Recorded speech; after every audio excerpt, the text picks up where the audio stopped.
આવતા નથી. ધ્યાન ધરવી તે બધો ધોખો છે, દૂતી નો દર્શાવે. દૂતી એટલે બે, બીજો છે જ નહીં. ભગવાન સિવાય કોઈ છે જ નહીં. આપણે તો નિમિત્ત છીએ, આપણે સિવાય તો ભગવાન નથી. અને ભગવાન હોય તો પછી આપણે નથી, એટલે બે નથી. એમ સદગુરુ મહારાજ આપણે નક્કી કરાવે છે. જ્યારે આખા વિશ્વની અંદર એક જ દેખાય ત્યારે આપણને અદ્વૈત જ્ઞાન પ્રાપ્ત થયું હોય.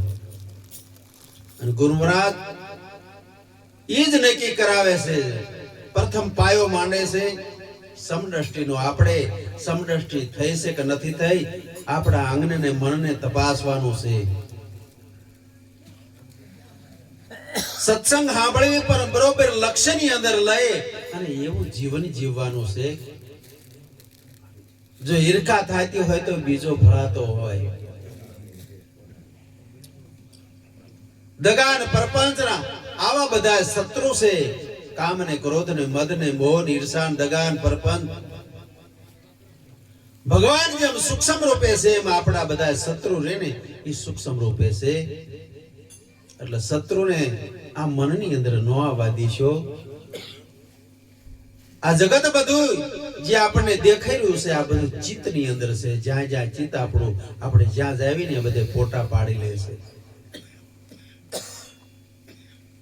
આ ચિત્તમાંથી જ્યારે જગત વ્યૂ જાય ત્યારે અદ્વૈત જ્ઞાન થાય અને પછી આખા વિશ્વની અંદર એક જ દેખાય. ઓલા સવાજ્યા ભાઈઓ કહેશે ને એમ આપણો એકડો પાકો કરવા જાય છે. આપણે આ એક જ પાકો કરવાનો છે.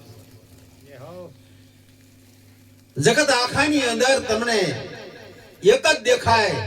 દોડની અંદર કહેશે કે ચડી બ્રહ્મકુમારી કોઈ દી પછી ઉતરતી નથી. સુખ મૂકીને કયું જાતું નથી.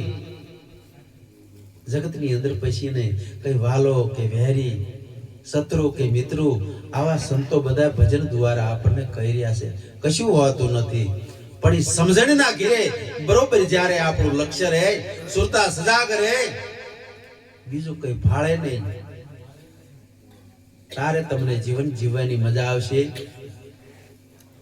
તારે પછી તમને જેમ એમ થાય કે સરગથી આ સુહામણો આ દેશ, આ વિશ્વ એવો કઈ પછી તમને દેખાશે નહીં. કોઈ નડતર નહીં રહે, કોઈ વ્યાયામ નહીં રહે.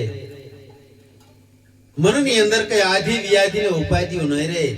જગત આખું ત્રિવિધિ તાપની અંદર જગી રહ્યું છે. આધિ વ્યાધિ ને ઉપાધિ ત્રિવિધિ તાપની અંદર બધું જગત જગી રહ્યું છે. પણ સંતો કહેશે સમજણ વગરનું આજ વાત મને સુખ નથી. સાધકને જ્યારે અનુભવથી ઓળખાય, દેહના અંદર પોતાનો આત્માના દર્શન થાય, તારે હું પદ એવું સહેજે યોજાય કે હું એવું કઈ નથી, આ તો નિમિત્ત માત્ર છું. ભગવાન સિવાય બીજું કશું નથી. આપણે નિમિત્ત છીએ. એટલે હું કરવાનું નથી. અને જો હું કરો તો હરી નથી. કૃષ્ણ ભગવાન ગીતાજી ની અંદર બધું કહે છે.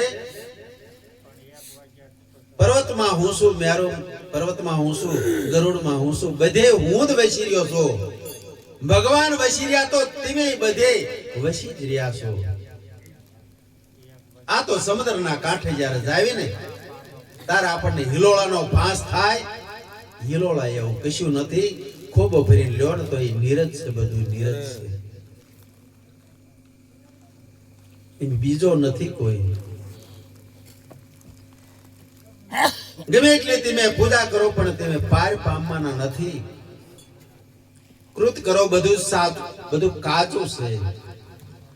ગમે એટલી ઉપાસના કરો તો આ બધા મનના મેળવવાના બધા હિસ્સા છે. પણ સદગુરુ મહારાજે શાન કરીને આપણને જે સમજાયું છે ને એને નક્કી અને દૃઢ વિશ્વાસ આવી જવો પડે. સાચો નિષ્ઠા આવી જવી પડે. જ્યાં લગન આપણને પોતાના નામ ઉપર નિષ્ઠા નહીં આવે, નિજ ઉપર નિષ્ઠા નહીં આવે, ત્યાં લગન હગડગ બધું રહેશે. એટલે આપણને પાકો સદગુરુના જે આપણને નામ આપ્યું છે એની ઉપર નિષ્ઠા આવી જવી પડે. बहुत नाम है संसार में यहाँ कणे मुक्ति नहीं आदि नाम गुप्त से ई सदगुरु महाराजे आपने नक्की करायो छे એટલે તો મારા સદગુરુએ કીધું